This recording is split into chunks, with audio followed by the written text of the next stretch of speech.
ప్రియమైన దేవుని బిడ్డలారా, మన ప్రభువైన యేసుక్రీస్తు పరిశుద్ధ నామములో మీ అందరికీ ఈ ఉదయకాలపు శుభములు మీకు తెలియజేస్తూ ఉన్నాను. ఈ పరిశుద్ధ దినమున మన సంఘారాధనలో నేడు మనం ధ్యానం చేసుకునే అంశము పునరుద్ధానుడైన ప్రభువుతో నీవు పనిచేయు స్థలంలో గుర్తింపు కలిగి ఉండుట. పునరుద్ధానుడైన ప్రభువుతో నీవు పనిచేయు స్థలములలో గుర్తింపును కలిగి ఉండుట. పిల్లరా, మనకి ఇవ్వబడినటువంటి అంశంలో పనిచేయు స్థలములో అనే విషయాన్ని మొట్టమొదటిగా మేము ఉంచడానికి ఇష్టపడుతూ ఉన్నాను. పనిచేయు స్థలములో మానవ జీవనోపాధి కొరకై మనము అనేకమైనటువంటి పనులు, ఉద్యోగాలు, వ్యాపారాలు, వృత్తి పనులు చేసుకుంటూ జీవనం చేసుకుంటూ ఉంటాం. మన కుటుంబంలో ఏదో సంపాదన లేకుండా మనము బ్రతకడం అనేది అసాధ్యం పిల్లలు. ప్రతి ఒక్కరూ సుఖంగా, సంతోషంగా, సమృద్ధిగా జీవించడానికి జీవనోపాధి చాలా అవసరం. వాటితో జీవనం కొనసాగించబడుతుంది పిల్లలు. మన జీవితంలో అధిక కాలాన్ని మన ఉద్యోగాలలో లేక పనుల స్థలాల్లో లేక వ్యాపారాల్లో మనం గడుపుతూ ఉంటాం. మన జీవితంలో అర్ధాయుష్ కాలాన్ని మన పనిచేసే స్థలంలో మనం గడుపుతాం పిల్లలు. ఒక ఉద్యోగి యొక్క పీరియడ్ లేక సర్వీసు 30 సంవత్సరాలు. ఆ వ్యక్తి యొక్క జీవితం 70 లేక 80 సంవత్సరాలు అయితే ఇంచుమించు ఆయుష్ కాలంలో సగం ఆయుష్ మనం పనిచేసే కాలంలో గడుపుతూ ఉంటాం పిల్లలు. మనము పనిచేసే స్థలాలలో ఎంతటి సమయం గడుపుతామో మీకు జ్ఞాపకం చేస్తూ ఉన్నాను పిల్లలు. రెండవదిగా మీరు గమనిస్తే మనము పనిచేసే స్థలాల్లో గౌరవ భద్రతలు చాలా ప్రాముఖ్యం పిల్లలు. ఆరోగ్యదాయకరమైనటువంటి వాతావరణం, పరిస్థితులు మనకు చాలా అవసరం. ఎంతో బాధ్యతతో మనం ఉద్యోగాలను నిర్వహించవలసి ఉంటుంది పిల్లలు. ఈ రోజుల్లో ఉద్యోగాలు సంపాదించుకోవడం అంటే అంత ఆషామాషి కాదు పిల్లలు. ఉద్యోగం చేయడం ఎంతో సవాల్తో కూడినటువంటి పనిగా నేడు మనం చూస్తూ ఉన్నాం పిల్లలు. పనిచేసే స్థలాలు, పరిస్థితులు ఈనాడు ఉద్యోగాలపై చాలా తీవ్రమైనటువంటి ప్రభావాలు, ఆందోళనకరంగా భయానక పరిస్థితులు ఏర్పడ్డాయి పిల్లలు. ఈరోజు ఉద్యోగం చేయడం పెను సవాలుగా మారిపోయింది. ఉద్యోగాలు చేసే వారి యొక్క జీవితాలను మీరు క్షుణ్ణంగా ఆలోచన చేస్తే వారు ఉద్యోగాల్లో ఎదుర్కొన్నటువంటి ఒత్తిళ్లు కావచ్చు, సంక్షోభాలు కావచ్చు, తమ తోటి సహోద్యోగాలతోటి సంబంధాలు, అవసరతలు, స్నేహపూర్వకమైనటువంటి వాతావరణం అవి ఈ రోజుల్లో ఎలా ఉన్నాయి అంటే పిల్లరా, అవి విషపూరితమైనటువంటి వాతావరణంగా మారడం జరిగింది. వారు చేసే ఉద్యోగాలలో అభద్రతతో కూడినటువంటి స్థలాలు, పరిస్థితులుగా మారిపోయారు పిల్లల. మరి ముఖ్యంగా ఇక మహిళల విషయానికి మనం వస్తే వారు ఎంతగా వారి యొక్క ఉద్యోగాలలో లైంగిక వేధింపులకు గురవుతూ ఉన్నారో ఇక మీకు చెప్పవలసిన అవసరం లేనే లేదు పిల్లలు. రండి, మనం చదివినటువంటి మొట్టమొదటి పాఠం దగ్గరికి వద్దాం. మనం చదివినటువంటి మొట్టమొదటి పాఠం పాత నిబంధన పాఠం రూతు గ్రంథము 2వ అధ్యాయం మొట్టమొదటి 18 వచనాలు మనం జాగ్రత్తగా మనం పరిశీలన చేస్తే పిల్లరా, అక్కడ ఈనాటి ఉద్యోగ జీవితాలకు, ఉద్యోగ పరిస్థితులకు, ఉద్యోగాలు చేసుకునే పని స్థలాలు, పరిస్థితులకు అర్థం పట్టే ఒక నమూనా లాంటి సన్నివేశం రూతు గ్రంథంలో మనకు కనబడుతూ ఉంది. దేవునికి స్తోత్రం కలుగును గాక. పిల్లలు మీరు గమనించండి, రూతు ఎవరు అని మనం ప్రశ్న వేసుకుంటే నయోమి కోడలు. పిల్లరా, యూదా బెత్లెహేములో కరువు వచ్చినప్పుడు అక్కడ ఎలిమెకు తన భార్య నయోమి, తనకున్నటువంటి 2 కుమారులు మహలోను, కిల్యోను ఇద్దరిని కూడా తీసుకొని వారు యూదా బెత్లెహేమును విడిచి పిల్లరా వారు మోయాబు దేశంలోకి వెళ్ళినట్లుగా మనం దేవుని యొక్క వాక్యంలో మనం చూస్తూ ఉన్నాం పిల్లరా. మరి వారు అక్కడికి వెళ్ళి ఏమి సంపాదించుకున్నారు అంటే, కుమారులు యవ్వన కాలంకి వచ్చిన తర్వాత వివాహాలు చేశారు. వివాహాలైన తర్వాత పిల్లలు మీరు గమనిస్తే మొట్టమొదటిగా భర్తను కోల్పోయింది, రెండవదిగా ఇద్దరి కుమారులకు వివాహం చేసింది. కానీ ఆ ఇద్దరు కుమారులు కూడా యవ్వన కాలంలో చనిపోవడం జరిగింది పిల్లరా. పిల్లలు మీరు గమనించండి, ఇదిగో అలాంటి దుర్బలమైనటువంటి పరిస్థితి నయోమి యొక్క కుటుంబం గురించి మనం ఆలోచన చేస్తూ ఉన్నాం పిల్లరా. ప్రియమైన దేవుని బిడ్డలారా, ఇదే మనం రూతు గ్రంథము మొట్టమొదటి అధ్యాయం 11వ వచనం నుండి 18వ వచనం వరకు మనం అక్కడ చదువుకుంటూ వస్తే, ప్రియమైన దేవుని బిడ్డలారా, ఒక రోజున నయోమి తన ఇద్దరు కోడలను తన దగ్గర కూర్చుండబెట్టుకొని, ఇదిగో ఇప్పుడు మీకు చెప్పానే ఆ మాటలు చెప్తా ఉంది పిల్లరా. అక్కడ ఏమని చెప్తా ఉందని మనం ఆలోచన చేస్తే, ప్రియమైన దేవుని బిడ్డలారా, మనం దేవుని యొక్క వాక్యం మనం గమనిస్తే, ఇక మనం ఈ దేశంలో బ్రతుకు కొనసాగించడం అనేది చాలా కష్టతరంగా ఉంది. కాబట్టి నేను నా దేశానికి వెళ్ళిపోతాను, మీరు యవ్వన కాలంలో ఉన్నారు కాబట్టి మీరు మీ తల్లిదండ్రుల దగ్గరికి వెళ్ళి మీరు మరలా వివాహము చేసుకోండి అని వారితో చెప్పడం జరిగింది పిల్లరా. చెప్పినప్పుడు ఒక కోడలు ఏం చేసిందంటే, నిజమే, వాస్తవమే, అత్త యొక్క జీవితం చాలా దౌర్భాగ్యంగా ఉంది, పోషణ జరగడం లేదు, తినడానికి భోజనం లేదు, కరువు, భయంకరమైన పరిస్థితి అత్త పరిస్థితి. ఒక కోడలు నిర్ణయం తీసుకుంది, అత్తని ముద్దు పెట్టుకొని తన తల్లిదండ్రుల దగ్గరికి వెళ్ళిపోవడం జరిగింది పిల్లలు. మనకు రెండో కోడలు కనబడతా ఉంది. రెండో కోడలు ఎవరు అంటే రూతు కనబడతా ఉంది పిల్లలు. రూతు మీరు గమనిస్తే తన అత్తతో ఖచ్చితంగా చెప్తా ఉంది, నీ దేవుడే నా దేవుడు, నీ జనమే నా జనం, నీవు మృతి పొందిన చోటనే నేను మృతి పొందుతాను అంటే ఒక డీప్ కమిట్మెంట్తో కూడినటువంటి తీర్మానం రూతు యొక్క జీవితంలో మనకు కనబడుతూ ఉంది పిల్లరా. ప్రియమైన పిల్లరా, ఇక్కడ మీరు రూతును మీరు గమనించండి. మీరు రూతును గమనిస్తే పిల్లరా, మొట్టమొదటిగా తన భర్తను కోల్పోయింది. రెండవదిగా పిల్లరా, పని చేయడానికి వీలు లేనటువంటి చేతకానటువంటి పిల్లరా అత్తని ఆమె పోషించుకోవాలి. మూడవదిగా మీరు గమనిస్తే పిల్లరా, తాము తిరిగి వచ్చినటువంటి దేశంలో తాము పోగొట్టుకున్నటువంటి ఇండ్లను భూములను గురించి ఆమె వాకోబు చేసుకోవాల్సిన అవసరత ఎంతైనా ఉంది. అదేవిధంగా తిండి లేనటువంటి పరిస్థితి, పని చేయగలిగినటువంటి వ్యక్తి ఎవరైనా ఉన్నారు అంటే అది కేవలము రూతు మాత్రమే పిల్లలు. ఇక ఆమె యొక్క జీవితం ఓ దౌర్భాగ్యమైనటువంటి ఒక దీనురాలుగా పిల్లరా పనిగా ఏరుకునే స్థితి, వారి స్థితి ఇక్కడ మనకు దేవుని యొక్క వాక్యంలో మనం చూస్తాం పిల్లరా. ప్రియమైన దేవుని బిడ్డలారా, ఈ రోజుల్లో మనం ఉద్యోగాలు చేయాలి అంటే నానా రకాలైనటువంటి ఆధార్ కార్డులు కానీ, మన క్వాలిఫికేషన్ సంబంధించిన సర్టిఫికేట్స్ కానీ ఇవన్నీ కూడా అవసరం. ఆ రోజుల్లో కూడా పిల్లలు ఒక పని చేయాలి అంటే వారు పని చేస్తారా లేదో తెలుసుకోవాలి. మొట్టమొదటి తెలుసుకున్న తర్వాత వారు పనికి ఇస్తారు, అది ఏ పనైనా కానీ. కానీ ఇక్కడ దేవుని యొక్క వాక్యంలో కూడా మీరు గమనిస్తే పిల్లరా, వారు కొత్తగా వచ్చారు ఆ ప్రాంతానికి, వారు కొత్తగా వచ్చారు, పని చేస్తారో చేరో తెలియనటువంటి స్థితి అక్కడ దేవుని యొక్క వాక్యంలో మనకు కనబడుతూ ఉంది పిల్లరా. ప్రియమైన దేవుని బిడ్డారా, పాత నిబంధన గ్రంథంలో మీరు క్షుణ్ణంగా గమనిస్తే పిల్లరా, వారు వ్యవసాయదారులు అయితే వారు వ్యవసాయ పంట కోసేటప్పుడు కొంత భాగాన్ని విడిచిపెట్టారు. రెండోగా మీరు గమనిస్తే పిల్లరా, వారు పంటను కోస్తున్న సందర్భంలో కింద పడిపోయినవి అవి తీసుకోవడానికి వీల్లేదు. అది ఎవరికి అంటే బీదలకు అని మనం పాత నిబంధన గ్రంథంలో మనం చదువుతా ఉన్నాం పిల్లలు. అంటే ఇప్పుడు ఇక్కడ మీకు అర్థమై ఉంటుంది ఆమె యొక్క బీద స్థితి ఏంటో ఇక్కడ మనం అర్థం చేసుకోవాలి. అంటే క్రింద వదిలేసినటువంటి ఆ గింజలు ఏరుకొని అవి ఇంటికి తీసుకొని వెళ్ళి వాటిని దంచి వాటిని శుభ్రపరిచి వాటిలో రొట్టెను లేక భోజనం చేసుకొని భుజించే స్థితి ఇక్కడ రూతు వాళ్ళ నయం వాళ్ళ స్థితి ఇక్కడ మనకు దేవుని యొక్క వాక్యంలో మనకు కనబడుతూ ఉంది పిల్లలు. ప్రియమైన దేవుని బిడ్డలారా, మీరు మొట్టమొదటిగా దేవుని యొక్క వాక్యం మీరు గమనిస్తే రూతు గ్రంథము 2వ అధ్యాయం 5వ వచనం మీరు గమనిస్తే పిల్లరా, 5వ వచనంలో రాయబడిన మాట ఏంటంటే, అప్పుడు బోయాజు పనివానితో అడుగుతూ ఉన్నాడు. ఎందుకంటే పిల్లరా, ఆ చేను లేక ఆ పొలం ఎవరిది అంటే బోయాజ్ది. ఆ యవనస్తురాలు కొత్తగా కనబడుతూ ఉంది కాబట్టి ఆ పనివానితో ఈ చిన్నది ఎవరు అని అడుగుతూ ఉంటే పిల్లరా, 6వ వచనంలో ఆ పనివారు చెప్తున్న మాటలు మీరు గమనించండి.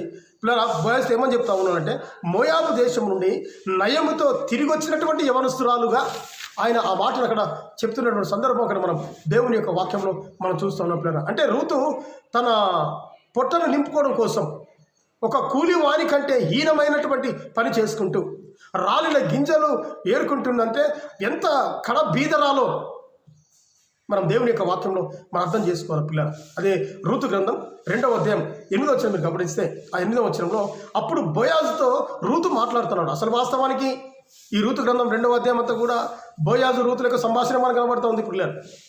బోయాజు రూతు యొక్క సంభాషణ మనకి ఇక్కడ దేవుని యొక్క వాక్యంలో మనకు కనబడుతూ ఉంది పిల్లలు. కానీ దీనిలో ఒక 3 విషయాలు ఈ దినం మేము ఉంచడానికి నేను ఇష్టపడుతూ ఉన్నాను. దీనిలో 3 విషయాలు మేము ఉంచడానికి నేను ఇష్టపడుతూ ఉన్నాను పిల్లరా. ఎందుకంటే పిల్లరా, పనిచేసే స్థలాలు, ఉద్యోగ స్థలాలు, వాటి పరిసరాలు, పరిస్థితులు పిల్లరా, ఒక వ్యక్తి యొక్క జీవితంలో అవి ఎంతగా ప్రాముఖ్యమో మేము ఉంచడానికి నేను ఇష్టపడుతూ ఉన్నాను పిల్లరా.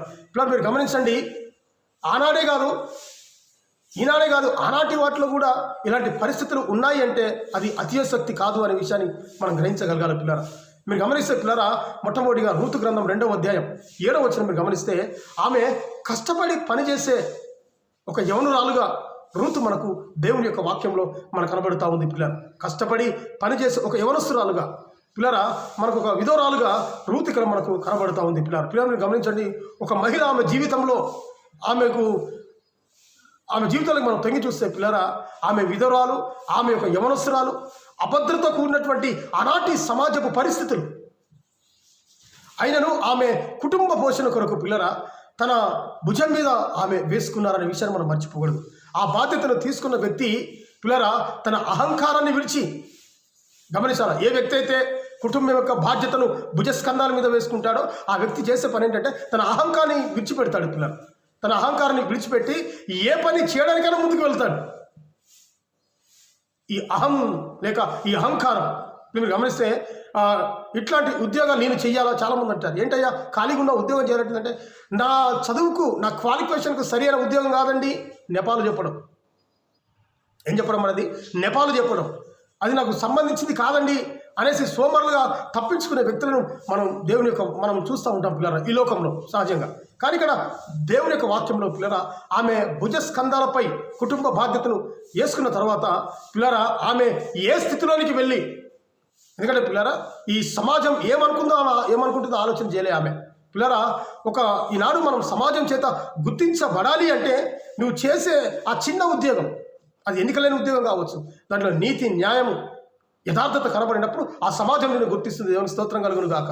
నా ప్రియమైన దేవుని పిల్లరా, ఇది ఆమె చేస్తున్న పనిగా మనం దేవుని యొక్క వాక్యం చూసాం. ఆమె చేసే పని ఒకటే పిల్లరా, ఆమె ఎండలో వేరే వారి యొక్క పొలంలో కింద రాలినటువంటి గింజలు పిల్లరా ఏరుకుంటున్నటువంటి ఒక శ్రామికురాలుగా మనం దేవుని యొక్క వాక్యంలో మనం చూస్తాం పిల్లరా.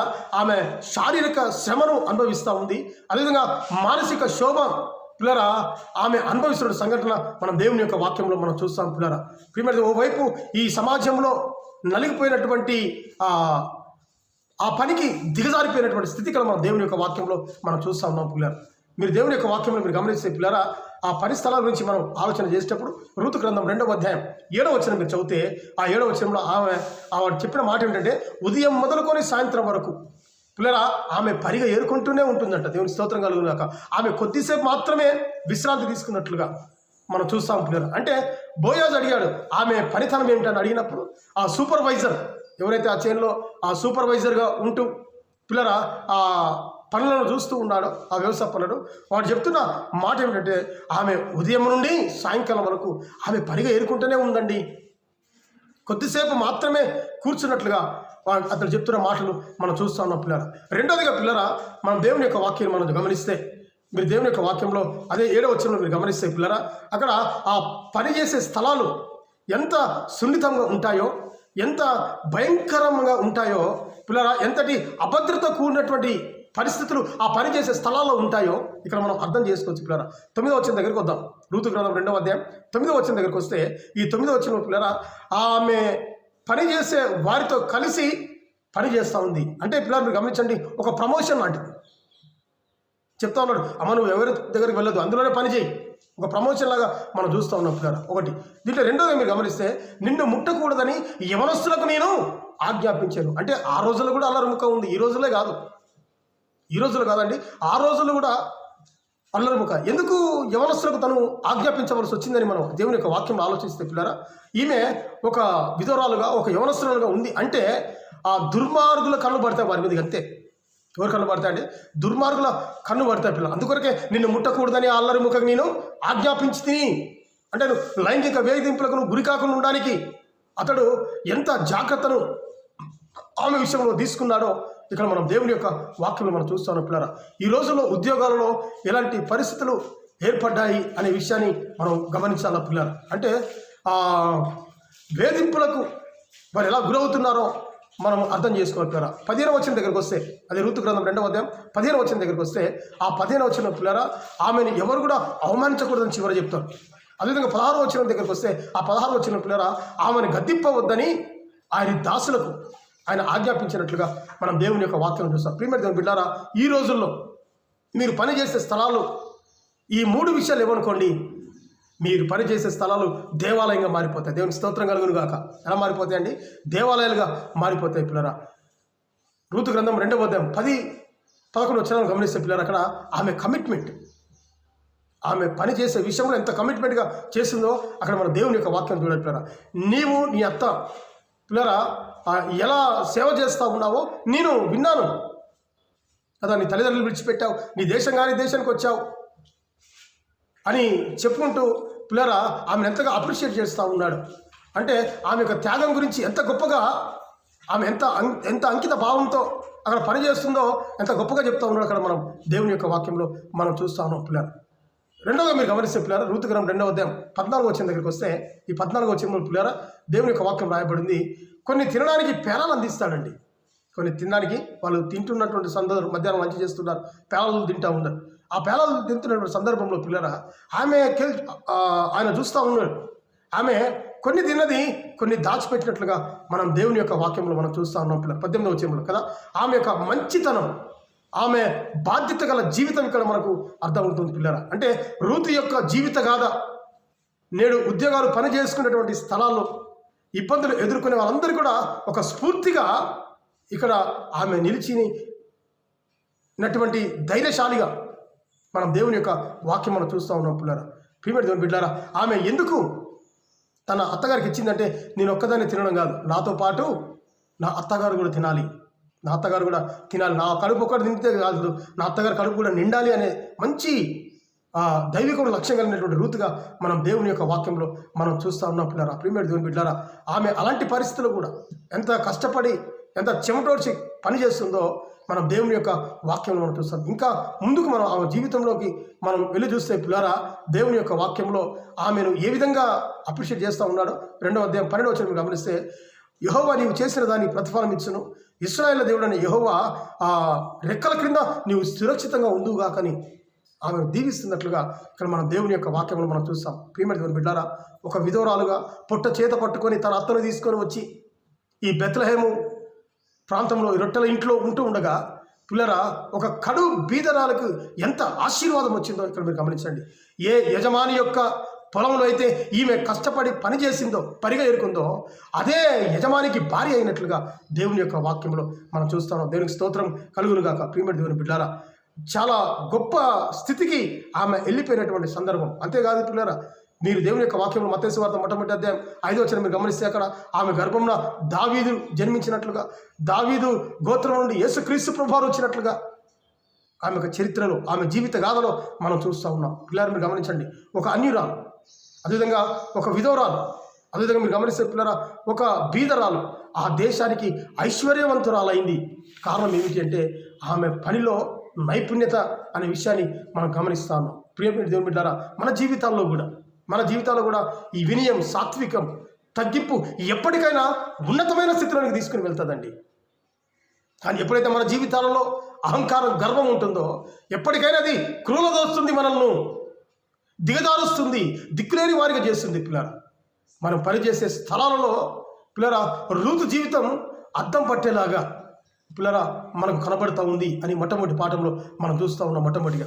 రెండోదిగా మీరు గమనిస్తే పిల్లరా దేవుని యొక్క వాక్యంలో నుండి యోహాను సువార్త 21వ అధ్యాయం మొట్టమొదటి 14 వచనాలు మీరు గమనిస్తే పిల్లరా యేసుక్రీస్తు ప్రభువారు పునరుద్ధరణ తర్వాత పనిచేసే వారికి ప్రత్యక్షమయ్యాడు. దేవునికి స్తోత్రం కలుగును గాక. ఎవరికి ప్రత్యక్షమయ్యాడండి? పనిచేసే వారికి ప్రత్యక్షమయ్యాడు. ఇక్కడ మీరు చూడండి, యేసు ప్రభువారి శిష్యులు వారందరూ కూడా ఎవరండి? బెస్తవారు. వారి వృత్తి ఏంటంటే జాలర్లు, చేపలు పట్టేవారు. పిల్లలు వారు యేసు ప్రభుని వెంబడించి పిల్లల ఊరూర తిరుగుతూ గ్రామాలు తిరుగుతూ ఉండగా పిల్లల 3 సంవత్సరాలు అవి స్పీడ్గా అయిపోయాయి. అంతే, 3 సంవత్సరాలు అయిపోయాయి. చాలా చక్కగా హుందాగా బ్రతికారు వారు.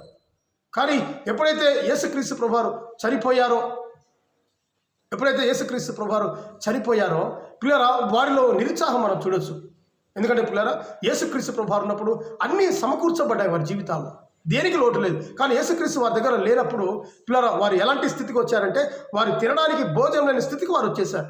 వారు తినడానికి భోజనం లేని స్థితిలోనికి వారు వచ్చారు. ఎందుకంటే వారి దగ్గర ఇప్పుడు సంపాదన లేదు. పనులు చేస్తేనే డబ్బులు వస్తాయి. ఆ డబ్బుల ద్వారా పిల్లల మనకు కడుపు నిండుద్ది, భోజనం వస్తుంది. కానీ ఇప్పుడు వీరి దగ్గర ఏ పని లేదు. అందుకొరకే మీరు యోహాను సువార్త 21:3 మీరు గమనిస్తే అక్కడ పెద్ద ఆయన వారితో చెప్తా ఉన్న మాట ఏంటంటే, ఇక నేను లేచి చేపలు పెట్టడానికి వెళుతున్నాను అని ఎప్పుడైతే అన్నాడో పిల్లల వెంటనే వారు పక్కన వారు కూడా మేము కూడా వస్తామన్నారు. ఎందుకు? ఆ 3.5 సంవత్సరాలు వారు చేసిన పని ఏంటంటే మీరు గమనిస్తే పిల్లల వారు చేపలు పట్టడం మానేశారు కదా, తమ తల్లిదండ్రులు విడిచిపెట్టారు, తమ కుటుంబాలు విడిచిపెట్టారు, తమకున్నటువంటి బోట్లన్నిటిని కూడా విడిచిపెట్టేశారు. కానీ ఇప్పుడు మరలా పేతురు గారు అంటున్న మాట ఏంటంటే, నేను వెళ్ళి ఆ తిబేరియా సముద్రం మీద చేపలు పడతానంటే వెంటనే వారితో పాటు పిల్లరా మిగిలిన శిష్యులు కూడా వెళ్ళినట్లుగా మనం దేవుని యొక్క వాక్యంలో మనం గమనిస్తూ ఉన్నాం.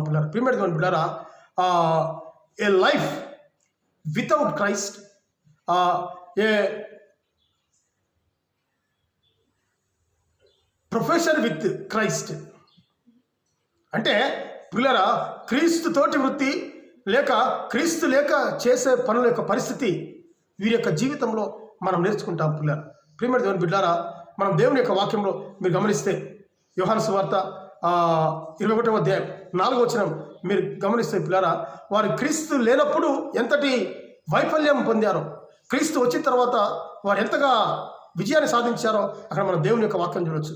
ఈ 21:4 దగ్గరకు వస్తే పిల్లారా, ఈ 4 దేవుని యొక్క వాక్యంలో సూర్యోదయం అవుతుండగా యేసు వారి దగ్గర నిలిచి నిలబడ్డారు. నిలబడ్డప్పటికీ వారు గుర్తుపట్ల. అప్పుడు 6 దగ్గరకు వస్తే ఆయన అంటున్న మాట ఏంటంటే, మీ దోణెలు కుడి ప్రక్క వేయండి కదా, మీ దోణెలు కుడి పక్కన వల వేయండి అని చెప్తా ఉన్నాడు. మీకు విస్తారమైన చేపలు దొరుకుతాయని యేసుప్రభు చెప్పారు. వారి వెంటనే యేసుప్రభు వారి యొక్క మాట విన్నారు, వారు వలలు వేశారు. విస్తారమైనటువంటి చేపలు వారు పట్టినట్లుగా మనం దేవుని యొక్క వాక్యములు మనం చూస్తూ ఉన్నాం. పిల్లలు మీరు గమనించండి, యేసుప్రభు వారితో మాట్లాడిన మొట్టమొదటి మాట పునరుద్ధరణ తర్వాత 21:5 పిల్లలారా, భోజనము చేయడానికి మీ వద్ద ఏమైనా ఉన్నదా? మనకు సామెత ఉంది కదండి, 1,000,000 విద్యలు కూటి కొరకే. 1,000,000 విద్యలు కూడా కూటి కొరకే. ఇక్కడ మీరు అడుగుతున్న మాట కూడా అదే, పిల్లరా భోజనం చేయడానికి మీ దగ్గర ఏమైనా ఉన్నదా?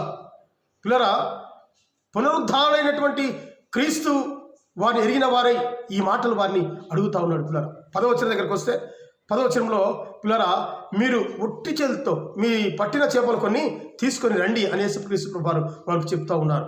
ప్రియమైన దేవుని బిడ్డలారా, అంటే యేసుక్రీస్తు ప్రభువారు వారికి క్రెడిట్ ఇస్తూ ఉన్నాడు.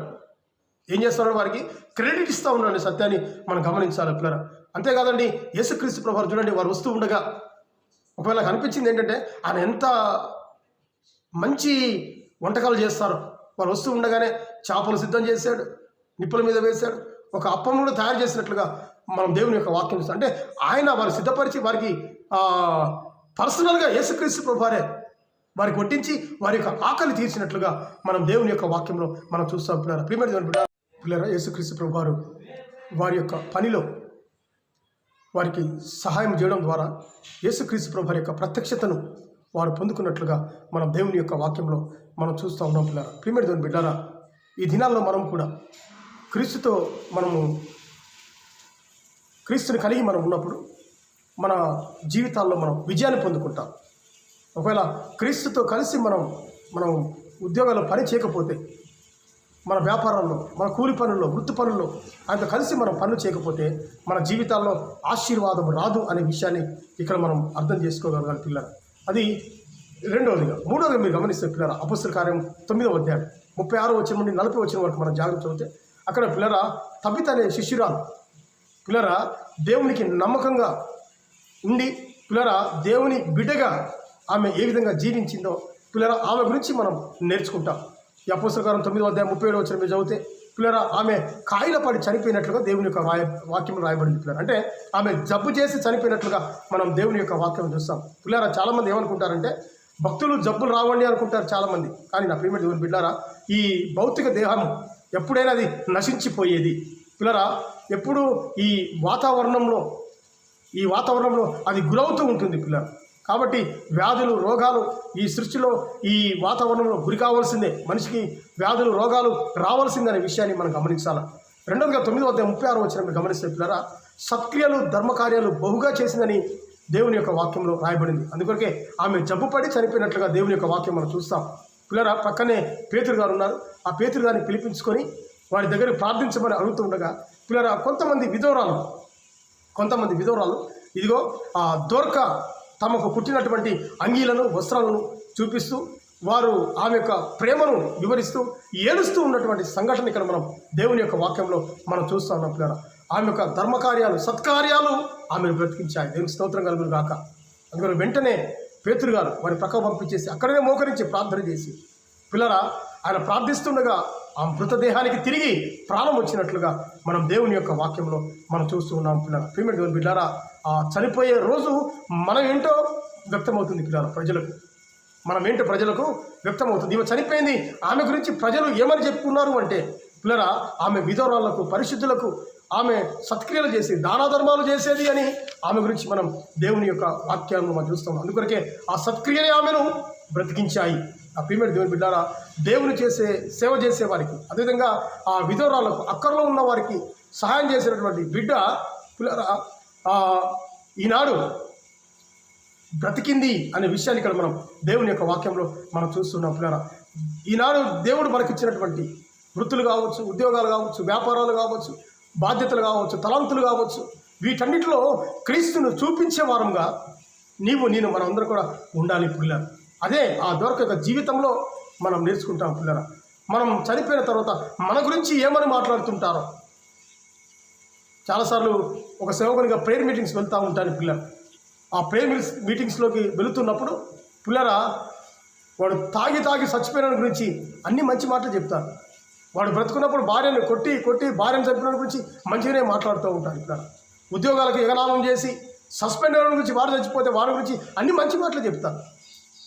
కానీ ఇక్కడ దేవుని యొక్క వాక్యంలో మీరు గమనిస్తే పిల్లరా, అబద్ధమేం చెప్పట్ల, వాస్తవం దొరక గురించి చెప్పడం మనం దేవుని యొక్క వాక్యంలో కవిత గురించి చెప్పడం మనం చూస్తూ ఉన్నాం పిల్లరా. ప్రియమైన దేవుని బిడ్డరా, ఇంతకీ నేను ఏం చెప్పదలుచుకున్నానంటే దేవుని యొక్క వాక్యంలో పిల్లరా, మన వెంబడి చనిపోయిన బట్టి మన వెంబడి ఏమొస్తాయి అని మనం ఆలోచన చేస్తే పిల్లరా, ప్రకటన గ్రంథంలో రాయబడింది, వారి క్రియలు వారి వెంట వచ్చును అని దేవుని స్తోత్రం కలుగును గాక. నువ్వు చేసే క్రియలే నీ వెంట వస్తాయని మనం దేవుని యొక్క వాక్యం ఇస్తాను. అనుకుంటావు నువ్వు సంపాదించిన నీ ధనము రాదు, భూములు రావు, నీ పేరు ప్రఖ్యాతలు నీ మీదకి రావు, నీతో రావు. అదేవిధంగా పిల్లరా, మనం ఏవి కూడా ఈ లోకంలో తీసుకొని వెళ్ళమనే సత్యాన్ని మనం గమనించాలి పిల్లలు. మనం అందరం కూడా గమనించాలి పిల్లరా. అందుకని దేవుని యొక్క బిడలంగా పిల్లరా, నేను అవార్డుల కోసం దానికోసం దీనికోసం ప్రయాస పడడం కాదులే. కానీ ఈ లోకంలో దేవుని యొక్క బిడలంగా మనము ఏదైనా ఒక సత్కార్యం, ఒక మంచి కార్యం చేసే వారంగా అవి ఒక రోజు మనకు గుర్తింపును తీసుకొని వస్తాయనే విషయాన్ని మనం ఎప్పుడు కూడా మనం గమనించవలసిన వారమై ఉన్నాము అనే విషయాన్ని మనం గమనించాలి. ప్రియమైన దేవుని బిడ్డలారా, మనం కేవలం బ్రతకడం మన ఉద్యోగాలతో మనం బ్రతకడమే కాదులే. కానీ పిల్లరా, ఇతరులకు కూడా సహాయం అందించే వారంగా మనం చేసే ఉద్యోగాలలో అది మనం నేర్చుకోవడం, ఈమె జీవితాల్లో మనం నేర్చుకుంటాం. అంటే ప్రేమ, కనికరం, జాలి, దయ, అదిగో ఆ స్వభావాన్ని మనం ధరించుకోవాలి పిల్లలు. ఆ స్వభావాన్ని మనం కలిగి ఉండాలి పిల్లలు. అందుకని మనలో ఉన్నటువంటి స్వార్థాన్ని ఎప్పుడైతే మనం తొలగించుకుంటామో ప్రియమైన దేవుని బిడ్డలారా, ఇదిగో అలాంటి ఆశీర్వాదాలు మనం పొందుకుంటాం. అలాంటి ఆశీర్వాదాలు మనం పొందుకోవడానికి తండ్రి, కుమార, పరిశుద్ధాత్మ దేవుడు సహాయం దయచేసి నడిపించుగాక. ఆమేన్.